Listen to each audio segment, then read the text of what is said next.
Hello everyone. Welcome to my legal life ABC of law. जैसे कि मैंने आपसे कहा था कि मैं फंडामेंटल राइट सीरीज स्टार्ट कर दूंगा, तो आज से हम फंडामेंटल राइट सीरीज स्टार्ट करेंगे।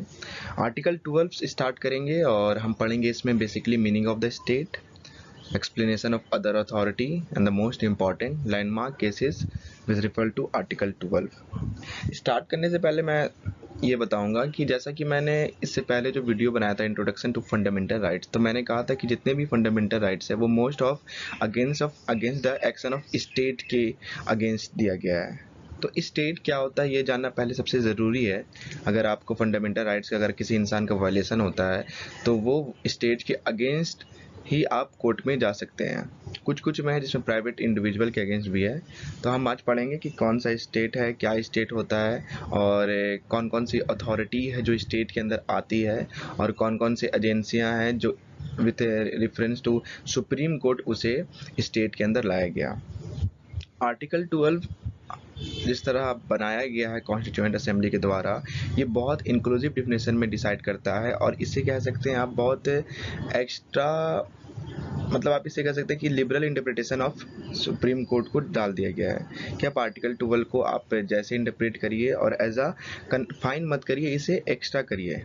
कह सकते हैं कि आर्टिकल 12 इज नॉट एग्जॉस्टिव, क्योंकि इसका जो क्राइटेरिया है जो अभी हम पढ़ेंगे कि जैसे इसमें दिया हुआ डिफिनेशन ऑफ स्टेटमेंट 4 की बात करता है। Executive and legislature of union, मतलब जो सेंट्रल गवर्नमेंट है वो बनाती है वो स्टेट कहलाएंगे, उनके अंदर जितने भी एग्जीक्यूटिव है वो भी स्टेट कहलाएंगे। फिर executive and legislature of states की जितने सारे राज्य सरकार हैं उनके अंदर जितने एग्जीक्यूटिव है वो भी स्टेट कहलाएंगे। And the third is local authority. Basically local authority का definition section 3 clause 31 general clause act में दिया हुआ है। जनरल क्लॉज एक्ट को मैंने जीसी कर दिया है, तो लोकल अथॉरिटी का डिफिनेशन वही दिया है। और लोकल अथॉरिटी जैसे जितने भी सारे म्यूनिसिपैलिटी हो गए, आपके पंचायत हो गए, जितने सारे लोकल सेल्फ गवर्नमेंट है उसे हम लोकल अथॉरिटी ही कहेंगे। And the next is other authorities, the most important term in this article 12। other authorities का अगर आप डिफिनेशन की बात करें तो मैक्सिमम इसे सुप्रीम कोर्ट के ऊपर छोड़ दिया गया है कि आप डिसाइड करिए कि इसमें कौन कौन सा अथॉरिटी आएगा। तो इसमें बहुत सारे केसेस हैं। जैसे फर्स्ट केस हम पढ़ते हैं university of Madras versus Shantabai. इस केस में ये डिसाइड करना था कि क्या जो यूनिवर्सिटी होते हैं क्या वो भी स्टेट के अंदर फॉल करेंगे अंदर आर्टिकल 12। तो सुप्रीम कोर्ट ने एक मैगजिम की बात की गई थी, यूजडम जनरिस। यूजडम जनरिस मीन्स होता है कि ऑफ सेम काइंड। जैसे मैं अगर कहूँ कि lion, jaguar and leopard and dash, तो आप जो डैश में फील करिएगा वो उसके सेम काइंड में ही करिएगा। ऐसा नहीं कि आप उसमें चेयर डाल दीजिए, नहीं, उसमें हो सकता है कैट, क्योंकि वो सारी कैट फैमिली से है। तो यूजडम जनरिस मतलब सेम काइंड। तो इस केस में बोला गया था कि हम किसी एजेंसी या किसी को भी स्टेट तभी कहेंगे अगर उसका जो फंक्शन है वो सॉवरेन होना चाहिए और गवर्नमेंट नेचर का होना चाहिए।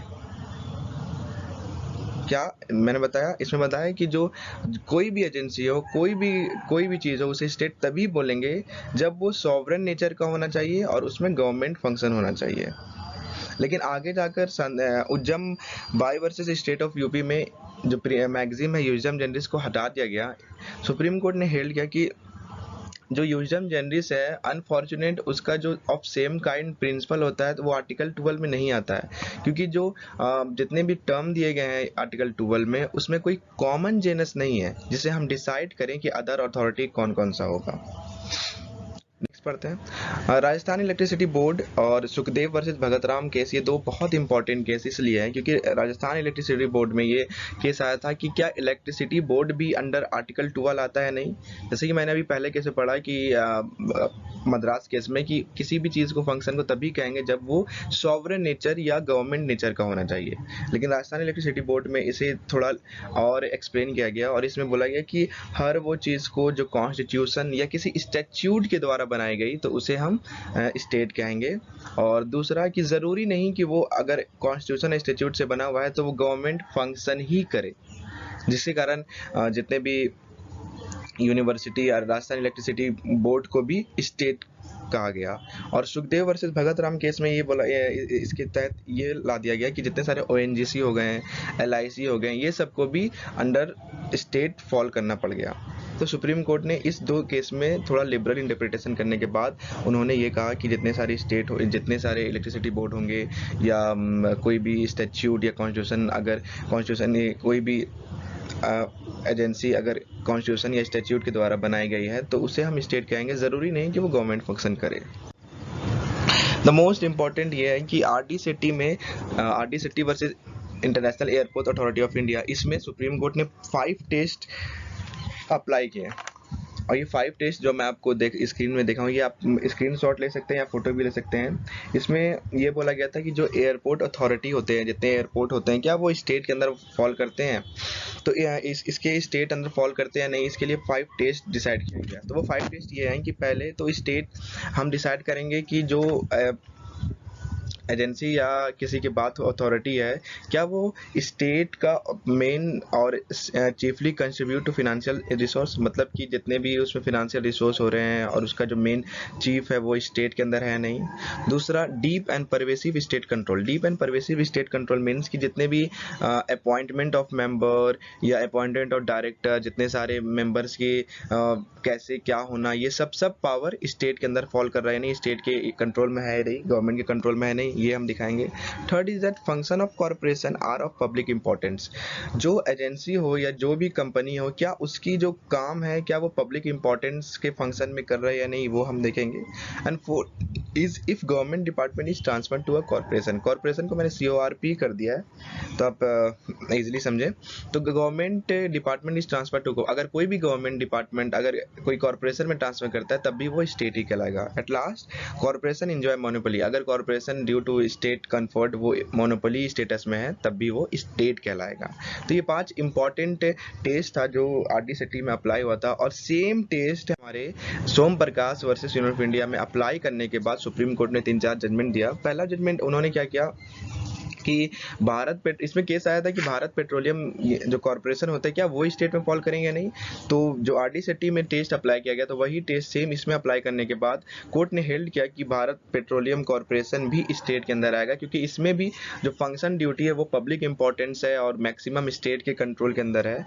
और इस केस में एक और मोर एक्स्ट्रा बात कही गई है लिबरल इंटरप्रिटेशन के साथ, कि उन्होंने कहा कि जो फंक्शनैलिटी होना चाहिए वो प्लस स्टेट कंट्रोल के साथ भी होना चाहिए। मतलब जो फंक्शन होना चाहिए वो तो पब्लिक इंपॉर्टेंट होना ही चाहिए, लेकिन उसके साथ साथ उस फंक्शन का जो पावर है वो स्टेट के अंदर होना चाहिए, इंस्टेड ऑफ स्टैट्यूटरी करेक्टर। मतलब सिर्फ स्टैट्यूट से बना लिया वो उतना इंपॉर्टेंट नहीं है। देखना ये चाहिए कि जो फंक्शन है वो पब्लिक इंपॉर्टेंस है प्लस स्टेट के कंट्रोल है या नहीं। तो हमारे सोम प्रकाश केस भी बहुत इंपॉर्टेंट है, आप जरूर नोट आउट करें। नेक्स्ट पढ़ते हैं हम MC Mehta versus union of India. MC Mehta versus union of India इसलिए इंपॉर्टेंट है क्योंकि अभी हम जो बात कर रहे थे वो मैक्सिमम हम कहीं ना कहीं गवर्नमेंट एजेंसी के बारे में बात कर रहे थे, लेकिन जब MC मेहता हम पढ़ते हैं तो as a welfare state government बहुत सारे पब्लिक एजेंसी को, प्राइवेट एजेंसी को एम्प्लॉय करती है अपने काम करने के लिए। तो MC Mehta versus union of India में सबसे पहला क्वेश्चन ये उठा था कि क्या प्राइवेट कॉर्पोरेशन, प्राइवेट कंपनियां, प्राइवेट एजेंसियां क्या स्टेट के अंदर फॉल करेगी आर्टिकल 12 में।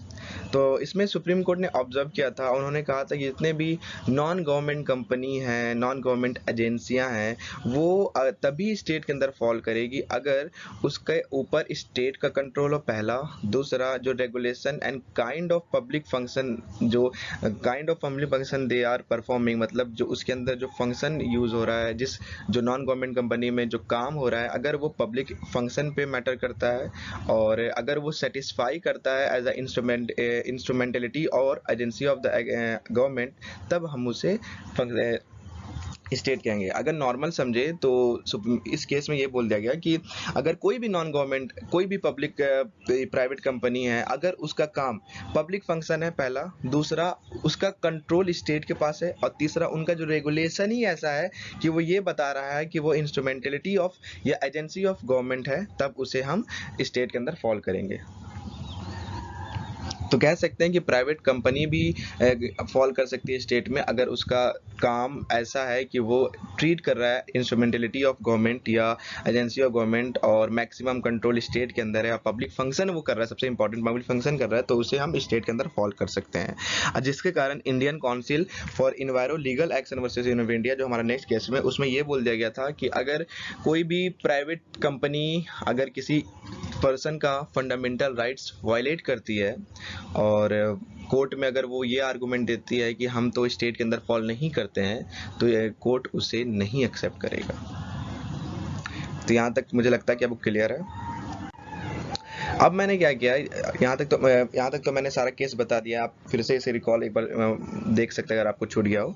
इसमें ये मैं बहुत इजी वे में इसलिए बताऊं ताकि आप कोई भी, अब क्या होता है कि बहुत सारे एमसीक्यू में जितने भी जुडिशरी या क्लैट में वो उतना लेंदी नहीं पूछते, वो पूछते कि कौन 4 ऑप्शन देंगे, पूछेंगे कौन सा स्टेट है कौन सा नॉट स्टेट। तो आपको ईजी के लिए मैंने क्या कर दिया, एक टेबल लगाया। स्टेट, मैक्सिमम स्टेट के बारे में मैंने बता दिया कौन कौन सा स्टेट कहलाएगा, electricity, cooperative society, ONGC, LIC, airport, Bharat petroleum, जितने सारे ये स्टेट कहलाएंगे। और जो नॉन स्टेट, मैक्सिमम याद रखिए नॉन स्टेट में हमेशा एमसीक्यू में आता है कि NCERT is not a state और नॉट, तो आप याद रखिएगा एनसीईआरटी स्टेट नहीं है, हिंदुस्तान स्टील वर्क स्टेट नहीं है, बीसीसीआई द मोस्ट इंपॉर्टेंट वो स्टेट नहीं है, गृह कल्याण केंद्र स्टेट नहीं है। तो ये टेबल आप फोटो ले सकते हैं। आज के लिए बस इतना ही। और प्लीज़ अगर मेरा चैनल आपको पसंद आया, मेरा कंटेंट आपको पसंद आया, तो आप मेरे चैनल को ज़रूर सब्सक्राइब करें, शेयर करें और लाइक करें। और नेक्स्ट वीडियो में डालूंगा आर्टिकल 13 को लेकर, आज या कल में डाल दूंगा। तो आप प्लीज़ मेरे चैनल को फॉलो करें और सब्सक्राइब करें, शेयर करें। Thank you so much.